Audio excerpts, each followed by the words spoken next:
The name of the show is The Way to Go. My name is Alan Bendich. I'm going to be your host. Tonight's guest is the remarkable, wonderful Max Bendich, my dad. Hi, Dad. I am my loving son. How are you, Pop? See the way I'm holding your hand when I meet new people. Right. Really. So we shake hands. Right. Give me. I said, where should I give it to you? Look how happy I am that I'm holding your hand. But most of the people you do that to are beautiful young ladies in your building, the ladies that work there. Again. Yes. Also, every now and then, you find somebody your own age. Right. And you're lucky. But have you had luck lately, or is it? No. I'm sorry. Actually, yeah. I think maybe I did, not only no bad luck, but I told you, Alan. Yeah, that's a while back, though. Right.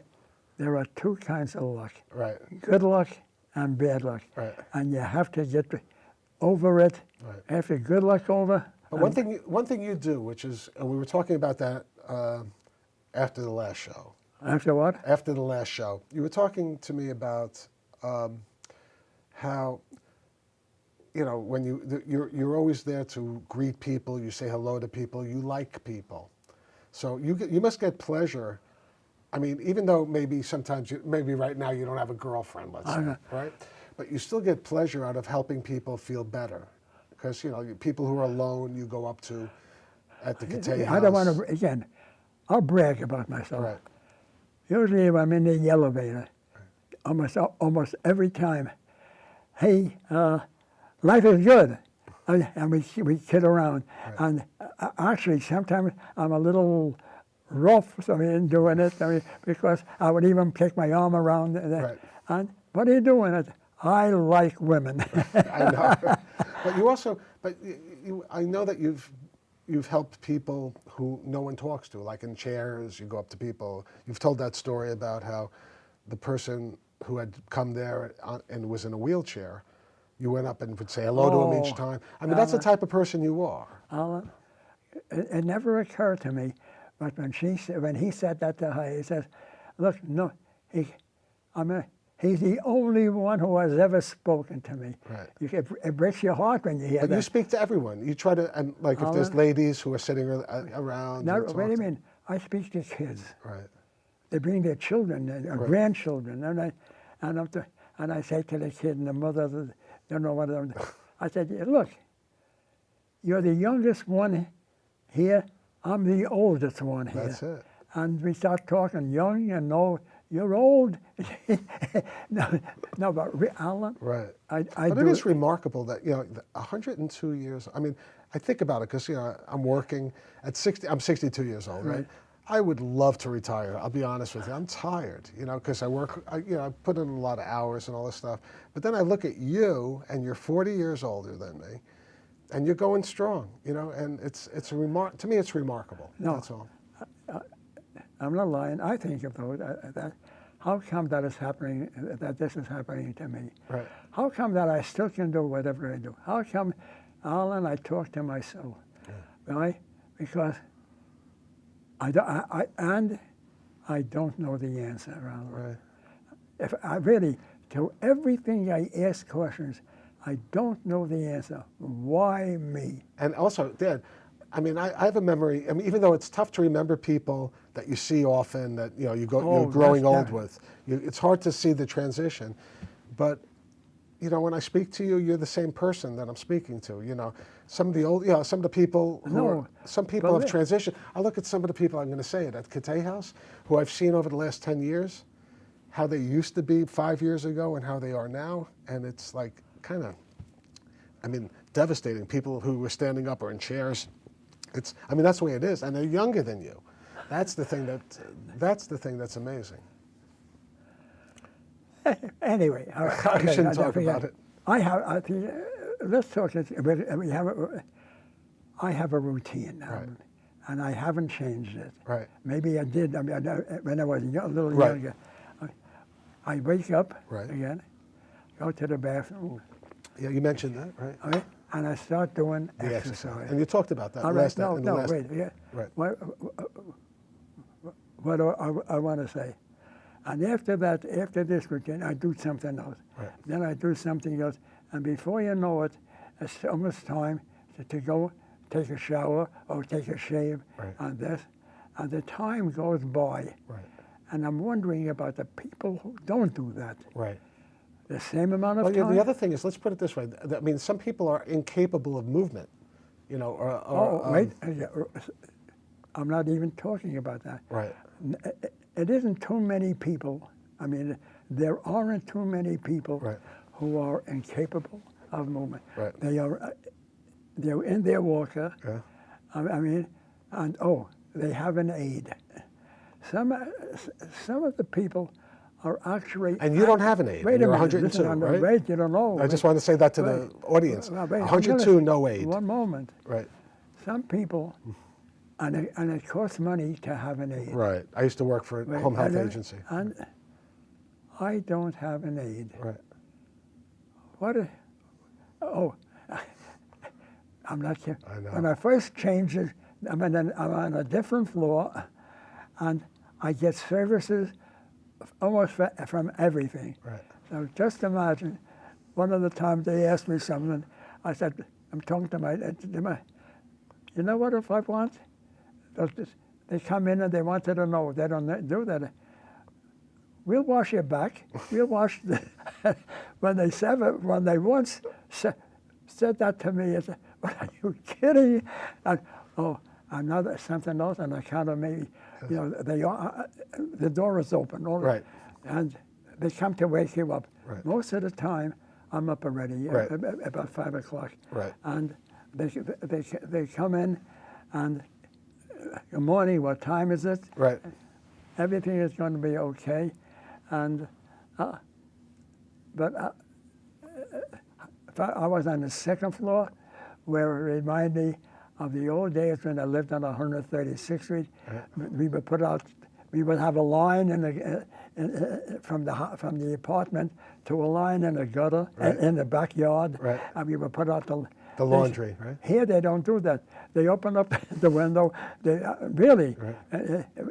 and put out the sheets Right. hanging down almost from the second floor to the first floor. Well, I'll tell you, you have a nice apartment. You had a nice apartment on the second floor, but the 10th floor, where you are now, I mean, the view from your terrace is unbelievable. It's beautiful, right? I mean, But we're paying for it. yeah, you're paying for it, but it's not. There's a I know, it's lot of not places much. that are a lot more I money. know, and Alan, I know. But remember, they didn't ask me. Right. They said, "This is your apartment Right. now," and But they gave you a corner apartment. It's Alan, really a and beautiful apartment. I look outside and I can see New Jersey. I know. Believe me, I'm so happy. And when I bring my friends over, when we haven't, but we're going to start doing it again, I All think, right. eventually, shooting film when we do the scriptless show and other shows, the short films that we did. We'd go on the terrace and we'd do some shooting there too. It was beautiful out there. But no, it's a shame. I never, word is never, since I went on the terrace. Why is that? I don't know. You know, when we had a terrace in Co-op City, I don't think you went out on the terrace there either. We were on the 10th floor in Co-op City too. Wait, in Co-op City, we had an unbelievable. A 6.5 room No, apartment. when you went out on the terrace, Right. you saw the world. Right. Alan, Maybe you did go on the terrace then. I must have gone on it. Not much. I don't. You're right. I don't remember it. Because you were working, you know, you'd come home, we'd watch TV, you'd eat. You'd come home from work, you'd eat. Then we watch TV, and that's it. Then after the TV, And then you go to sleep. And that's what I do. My day, okay, what I do is I wake up at 5 o'clock in the morning. I have a cup of coffee and I exercise. I do crunches, and I have a bicycle, you know, Adrian's old stationary bike. I do that for about 20 minutes, 25 minutes. And then I get ready for the day, and I have breakfast, and then I go to work. And it takes me an hour and 45 minutes to get to work. I work for 8 hours. It takes me another hour and 45 minutes to come back. I get home. I prepare like my meals for the next day and my dinner for that night. And then I watch TV for about an hour and I go to sleep. So it's like this, talk about routine. My life, I think you were talking about routine before, about how your life is a routine. and you were wondering if other people have it. I think we all have our routines, but when you're working, which you used to do, and I think, you know, you really haven't stopped certain parts of your routine since I've known you. I'll put it that way. You wake up, I always remember seeing you with a comb in your hair, combing your hair, shaving, you know, brushing, and you were always taking care of your appearance. And it worked. No, not seriously. Right. Whatever I have done, and again, I told you this, and I'll tell you this 10 times more. There was two kinds of luck. Right. Good luck and bad luck. Right. And again, you have to know, the good luck is fine. The bad luck, you have to know how to live with. Right. And I'm definitely, again, and I always tell them, what are the 2 times? The one time I got shot. Right. And the other time, when I was in World War II, what's the name of that big battle? The Battle of the Bulge. Battle of the Bulge. Have a sip. Battle of the Bulge. I know, you were lucky, Pop. You were very lucky. Alan, I was lucky. I know. Why, again? I know, the thing is, you were on your way to the Battle of the Bulge. I know, Alan, why me? Right. Why are you? Because you're lucky. No, Because you're lucky. I talk about that to myself. So, you know, I guess they talk about people who have been with other people in situations where the other person was either really hurt or killed, and then the people who survive have a tendency, some of them, to feel guilty that they survived while their friends died. Do you ever think about that from World War II? No. Okay. How about this? I come home. Right. I see Mom and the folks with the boat on the bottom. Right. And we're coming home to in New York. Right. Another boat comes in. Right. You talk about luck. That boat is on the way to the Pacific. Right. Here, I'm already. You're coming home. I'm coming home. Right. Why? Don't ask me why. That's the thing. That's and you're just one person on a boat that had thousands of people on it? Thousands of soldiers? Probably. And there's thousands of soldiers going to the Pacific. And you look, could have been on either boat. So, and I still am asking the same question. Right. I'm still in Kittay House. Right. That's true.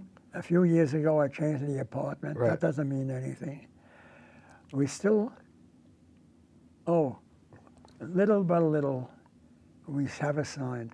We regret to say that this person died and this person died. As long as you keep on reading it and it's not your name, then you're having a good Alan, day. I'm going to say, Alan, there it is. I thought, You read it, it says Max. No, but so it's like, Alan. as long as it has someone else's name, Alan, you can keep on combing your hair and kissing the girls. I'm positive I thought of it, but Alan, I'm going Right. That's an old joke, but it's my spin on it. yeah. Okay, so that's it. So, I mean, your friends, I saw your friend, there was one guy, a nice guy from like years ago, and I saw him recently, and it broke my heart. I saw him on Sunday when we came, or Saturday, whenever day we came to visit you over the weekend. And, you know, he's not the way he used to be, you know?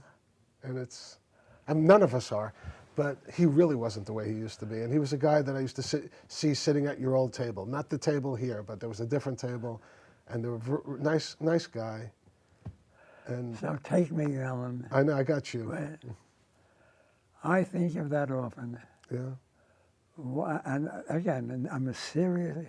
Why me? Right. Why is it like this? Well, it's the luck of the draw. You know what David says, your son David, Dr. David Bendich? He says that you won the big lottery. You know, the other person who's doing okay at 102 years old. So this is, I mean... Alan, it could be right. I won the big lottery, Alan. Right. And I know how to live with the prize that I got. And I just thought That's good. That's good. And Mike, the thing is, you don't look at anything. You know, you might be walking a little slower than you did before. You might have a little less strength than you had before. But you do the best out of it with what you got. You do the best with what you got. Only to do a little slower. Right. I never even think of that. Right. because it must be happening. Right. But to walk slower, even with, I know I realize to me that's a difference. Right. And again, and I'm doing the best. Right. And many times I walk without the, without the walker. Right. And I know. No, you could do it, but the thing is, we don't want you sometimes to walk without the walker because we don't, the last thing in the world we want to happen to you is that you fall down because that's the biggest fear. I know it's happened before, but that's the biggest fear that a child has for their parent. I told you that. Have a sip. And I'll tell you one story while you're drinking. Not me, the big, you started acting, so I brought you over to do a commercial. So we're doing a commercial, and they have something like badminton. So we're playing badminton, and you're moving around. This is when you were 99 years old or 98, and you fall down on the cement floor, and I'm thinking, oh my God. And you just you brushed yourself off, you got up, and you did the rest of the commercial. Alan, Unbelievable. I used to do walking Right. from the house to To Fordham Clarkson. Road, Yeah. right down to that big building where they have, Whatever building it is. it's a big walk, right? And I come back. Here I'm coming with a walker, Alan. Right. And I'm walking across the street from Fordham Road and pow, I'm on the floor. Right. Why? You walk, you don't see that little... Right. That's it. That's all Wait. it takes. Here with a walker. Right. Not Doesn't without even the wa- matter. And guess what? I had a light with me. There's a bus. I think I told that I made a bus. He came running out right away to pick me up. He said, "Are you comfortable?" He said, "I make a living." No, that's the. That's the old joke. I know. I know. I wish he told. No, I know that joke. Right. And I wish he would have asked me. That would have been hilarious. Right. But again, it was a little but you're here. No, I didn't see it actually. Or I saw the gutter. Right. A little incline, and I'm stretched, and I was stretched out. But the light was with me. That's it. Luck. And the bus driver. And the bus didn't run you over. So life is good, right? Because you survived it. Every time you could get away and, Alan, again, life is good. Right. I like life, and only because again, I'm here a long time. Right. I'm still, again, I think I'm still doing the things I've always done. One thing, I tell you, you have a good appetite. I mean, and there's a lot of people your age that can't eat that well. I remember, when Rose had problems eating when she was older. I think I have one of the best appetites. I get a good, and they know me, and the waitresses know me already. They don't ask anymore. This is what you want. This is what you want, and I eat. I really. I know. I went to when we brought you down to dinner. I think it was Saturday or Sunday. You have this thing of tomato juice this big, then you had something else on the side like this. When we go out to eat in restaurants, you eat the whole meal. I mean, you'll eat a whole fish meal with all the vegetables, everything. Again, and I eat the same thing. Right. The most important meal, the fish meal. Right. And we get fish often. The second one, chicken. Right. I don't eat beef. Right. Oh, and I got a bowling out from either Miriam or Ray. Yeah. Years and years ago, a man by the name of Carlton Fredericks. Carlton Fredericks. He was the vitamins guy. No, he was the Upton Sinclair. Right. Wrote an expose of Chicago. Of the beef, the slaughterhouses. Slaughterhouses. Right. And they have movies. You can still see it. Right. You can put down on the computer. Right. And you see, what do you see? Many times, sick cows. Right. Sick young cows walking around, falling. Yet they were killed. And we ate them. And not we. Maybe we did. Right. At that time, Alan, but remind me, before Mom, we went to Coney Island. Right. I mean, first place we would go would be not Tessa's. Nathan's. Nathan's. Right. Nathan's. Nathan's. And we would get a Frankfurt about that big for a nickel. And, but the sauerkraut, Alan, I ate those things. I don't eat it anymore. Right, I know. But Dad, Mom used to make pot roast. That's all she made for dinner. Oh, wait a minute. Every single, we'd have pot roast 4 times a week. wait, about pot now. Wait again. I would walk, Alan, Yes. from 136th Street Right. to 149th Street. 149th Street was like the hub of, Right. and they had a big department store or something, whatever, and they had a meat department. Right. And I went there, and I would buy A roast. I remember, roast. I remember the roast with the strings around it. Mom would put it in the pressure cooker. But I stopped going there. Yeah. The guy robbed me. Oh. You don't know how. I didn't know. I would buy a whole like Right. this. He would take a piece out from here. Why? Because here it was about a 2-pound thing, and I'm getting a pound. Right. What happened? And we went to I went to the owner, but we had I know, Pop, we had roast beef all the time. And you know what? I used to complain about it, but boy, did I eat it. Mom used to give me so much beef.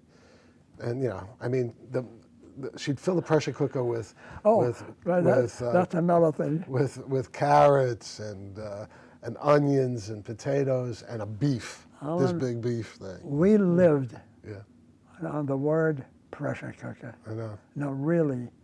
I did a pressure cooker, she did. And recently, this came out, I forgot all about it. One day, there was a Jewish holiday, so we got latkes. I know. We got pancakes. And all of a sudden, I remembered, I used to make pancakes. Right. Alan. Pancakes. Every Sunday, real pancakes, not the latkes. But you used to make latkes No. every Sunday. Because that was the one morning that you didn't go to work. You would make pancakes, but you wouldn't use just pancakes. You'd put cottage cheese in it. You'd put applesauce in it. But pancake. And you'd have this big double frying pan, Alan, and you'd make 2 at a time. wait. But I forgot all about it. I don't. Until that holiday. But then every Sunday morning, the place, you'd make it for everyone. That was the one meal you'd make, and it'd be about this big. Everyone would get 2, and we'd put butter on it and applesauce. That was usually it, butter and applesauce. But you used to put stuff in it. You'd put wheat germ in it. Wheat germ is what you put in it. Kretschmer wheat germ. Kretschmer. When was the last I time know. you heard the word Kretschmer? That's it. Kretschmer, wait a minute, and one other thing. Who was the guy who did it? I don't know. Yes, I think you even I said don't his remember. name. Carlton Fredericks. Oh, Carlton Fredericks, right. Carlton Fredericks. He also talked about the different vitamins, but wheat germ, you're right. He was the wheat germ guy. He's the one that said that and fish oil or something. And like Alan, right. even when we came here, Yes. I saved the jars. Why? I know. I'm going to need them for. I know.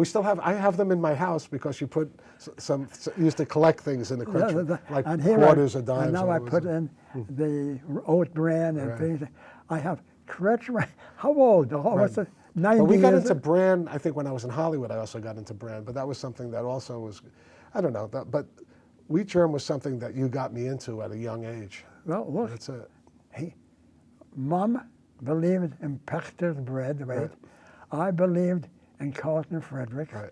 I really believed. I know, and I'll tell you, it had to be more than 50 years ago. I know it's more. 55 years ago. When I was a kid, That's right. and I'm 62 years old, we used to have wheat germ Maybe in the 80 house. years ago. Well, I wasn't a kid then, but we used to have the wheat germ in the house all the time, and it tasted pretty good. We would put it even in the cereal, regular cereal. We would put that stuff in. That's the whole thing, Alan. It was good stuff. Oy. So, I wonder, I see. The other thing is everyone assumes because you're 102 that I'm going to wind up being 102, but you never can assume that. Al's father, Al Bendich, your cousin, he passed away, I think, 105, 106, whatever it was. And Al died at 85, and that's the thing. It still gets me that In other words, it was like he was young. Wait, You know what I mean? meaning, but you just told me. Yeah. So it doesn't come back to me. It doesn't come back to my parents. Right. Who does it come back to? My parents, parents, parents. Right. In other words, for Jaime to live that long, Right. and again, who could he, his mother? Strong or- Russian stock, whatever it was, Ukrainian stock, right? I mean, you guys, whatever it was, but I think a lot of it, as I get older, is more the mental state rather than the I physical forget, state. Alan. I don't. It's not. I'm positive. I remember. Yeah, look, Right. but I forget certain things. I forget, and again, not that I forget. The succession doesn't even include that. That's Right. why I forget. Right, That. and the conversation doesn't happen. So I mean, there's no need for you. You know, like one thing I'll tell you about what Al told me once, right? Because Al was asking me things about, did I read this book? I remember and I hadn't read the book he was talking about, and he said, you know, in the end, what difference does it make? You know, he said something in Yiddish, which I knew, even though I didn't understand what he was saying. It was like, so if you don't read it, is that going to change your life anyway? You know, what I mean, is it, you know, like. Ultimately, it's what came in that sight. You know, there's going to be a time I that love that. everyone faces that time at some point. So whether you were well read, you weren't well read, whether you were rich or poor, you know, we all wind up in the same spot. But you keep on going. That's the thing. I'm just, I'm amazed. And I'm going to keep on going. Good. Why again? So far, Yeah. it's a normal. It's a normal thing to do. Right. And me, even thinking bad, it's like, why do I think that way and not this guy? Right. That's part of it also. And even here we're doing something. We are reliving our past. Right. And the And past this is really great, you know, and you know we do keep on going, and we keep on going, and it's and then when it's over with us, right. I get the best. Even every now and then, Aaron comes over to me. My son, your grandson. Aaron is your son, Right. And we sit down. Wait, Alan, we sit down not like this, Yeah. facing each other. I know, and I'm lucky some of the times because I'm there to see the whole transition, and it makes me feel good to see that my son likes to come over and spend time with you and get and experience you and wants to be with you. He doesn't want to miss any time with you. He doesn't want to miss any time with Wendy. Right. He speaks to Wendy all the time too. You know, And believe me, the questions I ask him are good questions. Even he says it, you know, not junk. right. And No, you have meaningful conversations, and yes. it's good. It's No, wonderful. It's wonderful for me. Right. You wonder how a young kid, Right. he's not a kid anymore, Right. how a young kid gets with this old guy. What does he get out of him? What does he get? He was with that, you know, like he doesn't want to miss any time. Okay. That's the whole thing. He cherishes just like everybody else in your family, you know, because when you miss time, you know, that you run out of things to say sometimes, and you know, but there's always just one thing left to say. Only one thing left to say. That's a wrap. Good night, folks.